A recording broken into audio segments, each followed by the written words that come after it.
चंद्रयान 3 के चांद पर उतरने से पहले ही जाग उठा भारत का चंद्रयान 2।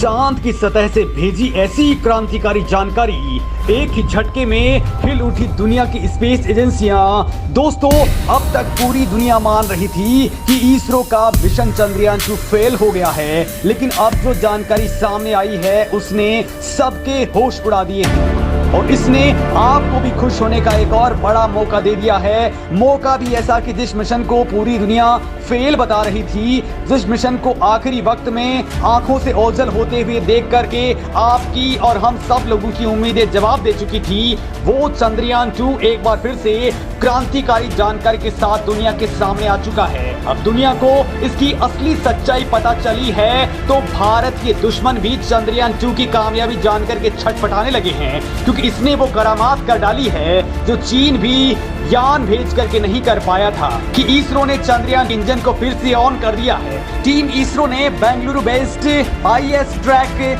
जो कि इसरो टेलीमेट्री ट्रैकिंग सेंटर है, वहां पर बटन दबाया और उसके बाद में अर्थ बाउंड मनोवर सफल हो चुका है और हमारा चंद्रयान 71,000 किलोमीटर के पार पहुंच चुका है। दोस्तों, इसी दौरान कुछ ऐसा हुआ है कि वैज्ञानिक खुशी के मारे उछल पड़े हैं।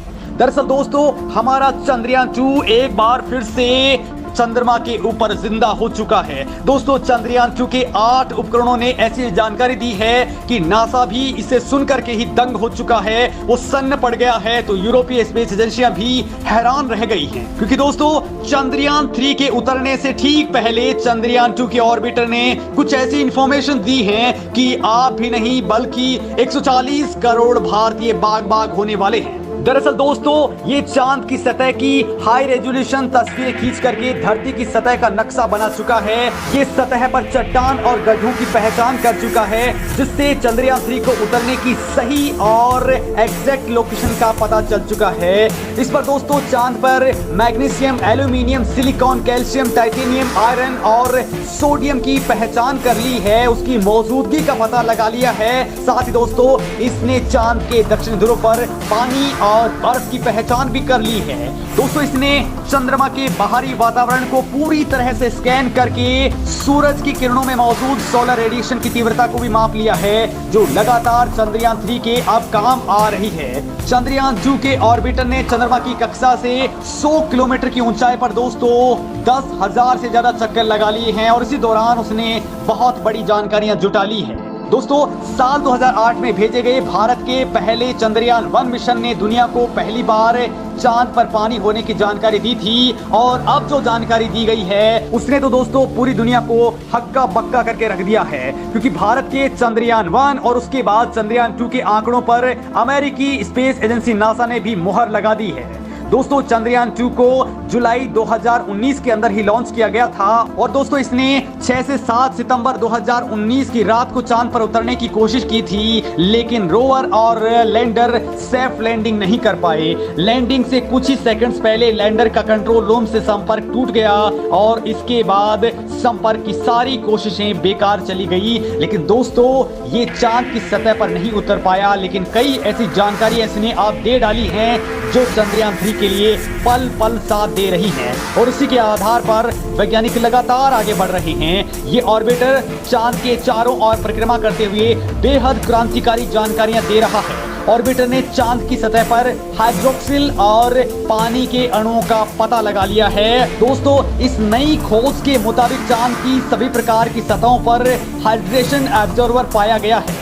29 डिग्री नॉर्थ से लेकर के 62 डिग्री नॉर्थ के बीच में दोस्तों निश्चित तौर पर हाइड्रोक्सिल और पानी के संकेत मिल चुके हैं। चांद के जिस हिस्से में सूरज की रोशनी पड़ती है वहां ऐसे संकेत ज्यादा मिले हैं और दोस्तों बड़ी बात तो यह है कि इसरो ने भी चंद्रयान 3 को इसी जगह पर लैंड करवाने की ठानी है और इसके लिए हमारा यान तेजी के साथ में आगे बढ़ रहा है। दोस्तों, इसी के आधार पर वैज्ञानिक मान रहे हैं कि चंद्रयान 3 बहुत बड़ी खोज करने वाला है, क्योंकि दोस्तों हाइड्रोक्सिल ऑक्सीजन और हाइड्रोजन परमाणु से मिलकर के बनने वाले पानी का वो हिस्सा होता है जो हाइड्रोजन के साथ जुड़कर पानी का एक अणु बनाता है। दोस्तों, पानी बनाने के लिए हाइड्रोक्सिल ही उत्तरदायी होता है।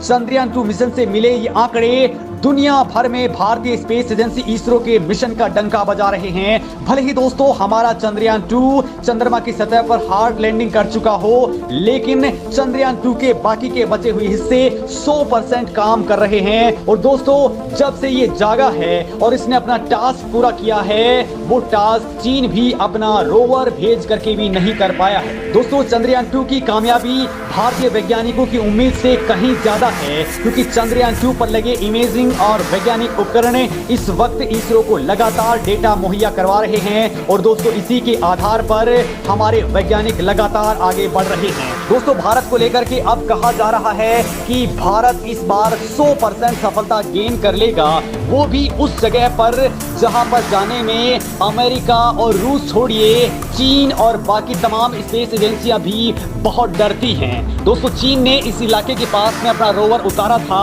लेकिन वो भी बहुत आसान सी जगह थी, लेकिन इसरो ने सबसे टफ टास्क को चुना है। और दोस्तों इसरो का मिशन इस बार हीलियम 3 की खोज करने के लिए सबसे ज्यादा काम करने वाला है। साथ ही इसरो इस बार चांद के ऊपर भूकंपों की जानकारी जुटाने वाला है, जो अपने आप में बहुत बड़ा मिशन होगा।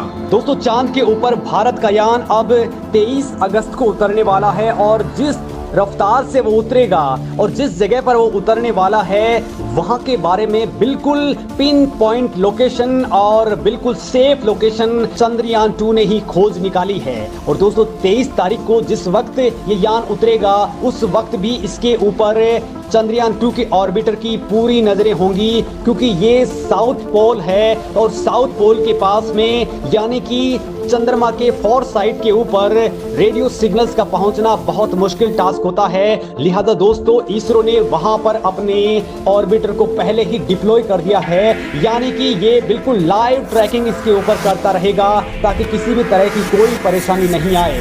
और दोस्तों जिस तरीके से इसरो ने प्लानिंग की है, उसको देखते हुए दुनिया की तमाम स्पेस एजेंसियां अब इसरो के साथ में हाथ मिलाने को बेकरार हो चुकी हैं। बाकायदा ये से यानी यूरोपियन स्पेस एजेंसी तो इसरो से हाथ मिलाने के लिए लगातार आगे बढ़ चुकी है। तो भारत अगला मिशन जापान के साथ मिलकर के करने वाला है, जो चंद्रयान 4 होने वाला है। दोस्तों इस मिशन को लेकर के भी बहुत बड़ी उम्मीदें जताई जा रही हैं, और ये ऐसा मिशन होगा जो वापसी करेगा, यानी चांद पर पहुंच करके ये यान वहां से नमूने जुटा करके वापस धरती पर लौट सकता है, और इसके लिए इसरो आगे बढ़ चुका है।